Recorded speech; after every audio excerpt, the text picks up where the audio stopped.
ಇವತ್ತಲ್ಲ ನಾಳಿದಿರೋದು ಎಕನಾಮಿಕ್ಸ್. ಏನೋ ಗೊತ್ತಿತ್ತು, ನಾನು ಇವತ್ತು ಎಕನಾಮಿಕ್ಸ್ ಐತೆ ಅನ್ಕೊಂಡ್ ಬಂದೆ. ಇಲ್ಲಿ ಬಂದು ನೋಡಿದ್ರೆ ಕಾಸ್ಟ್ ಅಕೌಂಟಿಂಗ್. ಹೌದು, ಎಕನಾಮಿಕ್ಸ್ ಓದಿದ್ದ ಮತ್ತೆ ನೀನು?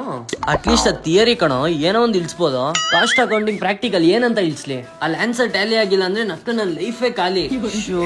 ಸರಿ ಬಿಡೋ, ಹೋಗ್ಲಿ. ಹೆಂಗಿದ್ರು ಲಾಸ್ಟ್ ಬೆಂಚ್ ಅಂತಾನೆ ಕುತ್ಕೊಳ್ಳೋದು ನೀನು.